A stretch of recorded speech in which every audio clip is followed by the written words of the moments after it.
Hello everyone, welcome back to the channel for Wednesday's video. And Wednesday means that we are now less than 4 days away from the big one on Sunday against Aberdeen. I actually need to stop myself this season from calling every game the big one, which I think I did for certainly every game in the second half of last season.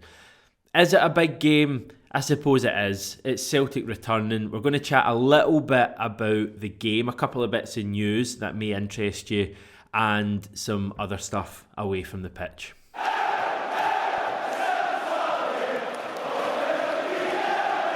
So yes, Sunday sees the start of Celtic's season. It's also the team's first competitive match of the campaign, which is obviously something we've not been used to very much over the last 10-15 years or so.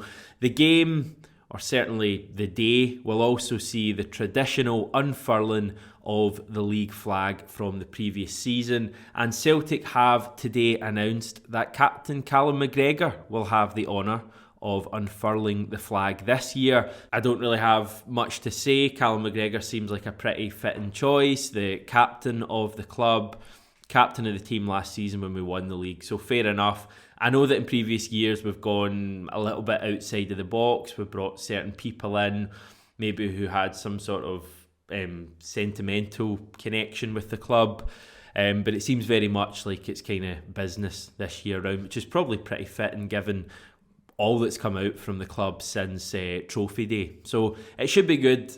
I hate to be a massive killjoy. I know I said a couple of weeks ago that I'm going to love everything about this season. Unfurling the flag, doesn't massively fuss me, to be honest. It's all about what happens on the pitch afterwards. What I will say is I love the start of the season. I think everyone does, that fresh feeling you get. And it should be a good match. Up against Aberdeen, full house at Celtic Park. They're one of the biggest clubs, always interesting whenever they come to Celtic Park, never mind first game of the season. So I'm just very much looking forward to it, and hopefully we can put on a real show. A couple of other less positive bits of news surrounding the game now. First of all, the legends at ScotRail, who I would of course never criticise, certainly not on the channel, have announced that the final train leaving Dalmarnock and Brigton, which is the same line, after the game on Sunday, isn't actually after the game on Sunday. I think 13 minutes past 6 is the time when the final one on Sunday evening leaves Dalmarnock for Glasgow Central. So unless you're planning on leaving the game 25, maybe even 30 minutes early, you're not going to be able to get a train from Dalmarnock or Brigton back into town after the match. I did notice that the other line, which is the Belgrove to Glasgow Queen Street line, will be an option for everyone, hopefully, because trains are on till late there on Sunday. I think about 10 o'clock, if not later. So if you feel you have to get a train back into town after the game on Sunday, then you can still do it from Belgrove.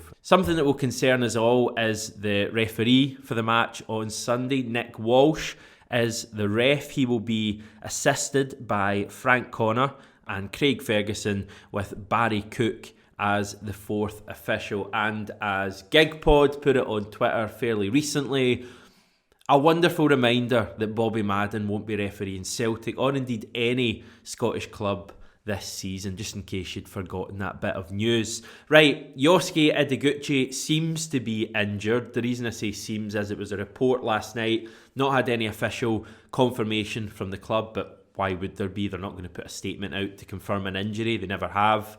And he will miss the start of the season. He has reportedly suffered an injury in training, so we'll see how that develops. I noticed that he didn't come off the bench at all on Saturday against Norwich City, so maybe there was already a niggle there. Would he even have been in the bench if there had been? I don't know. But yeah, it's disappointing for him, I would guess, because he would have been hoping for a real fast start to the season. Didn't think he was particularly bad in the games he played. Didn't think he was great either. I thought it was a kind of middle of the road series of displays. So we'll wait and see if he can get over that injury and find a way to work himself into Ange's plans. Another guy who has had injury troubles and is also trying to work his way into Ange's plans is Mikey Johnston. But it seems like that's not going to happen this season, because reports say that he is set to go out on loan from Celtic this season. Now, this comes from David Friel at the Scottish Sun. Ronnie Dyla's Standard Liège are one of several European clubs said to be interested in Johnston. There's also clubs in England's second and third tiers, so Championship, League One, as well as the Scottish Premiership, taking a look at him. I have spoken about this before. Mikey Johnson, I do think there's a player in there. There is talent there. He just strikes me as a guy who's playing with the weight of the world on his shoulders right now, especially at Celtic Park. And I just think him going out on loan this season, kind of wherever he goes out on loan, will just be a good thing. Just get rid of a little bit of that baggage. Don't have to deal with, all the pressures, really. Sure, there'll still be pressure wherever he goes, but not half, not even a quarter of what he's witnessing at the moment. He goes away, and I think he could well have a good season. Come back in a year's time, and immediately, you know how these things work, Celtic fans would have been keeping track of how he was doing, and he'd maybe have what you could almost call a fresh start at the club in a year's time. I've said that all the way through the summer, that I didn't feel he would be a part of our plans this season, and I wanted him to go out on loan. Personally, if you're giving me a choice, I would like him to stay in Scotland and maybe go to Hibs or even an Aberdeen or someone like that, because I think that keeps him in the league. He gets to know all the teams he's playing against. He's right in front of our eyes, and also he kind of strengthens the opposition when they're playing against a certain team that we won't mention. But then just thinking about it as well, maybe if he was to go to Belgium, work with Ronnie Dyla, for example, that could be perfect for him. Get away from the kind of pressures of being at Celtic at the moment. Hopefully, this is something that is confirmed in the coming days, certainly before the end of the window. In terms of incoming transfers, I just wanted to take a wee look at where we're at and what we can possibly expect between now and September the 1st when the summer window closes. Because Ange spoke a little bit about this recently, I think at the end of last week on Sky Sports. These quotes are a few days old now, but I did kind of miss them at the time, or certainly wasn't fully invested in them at the time.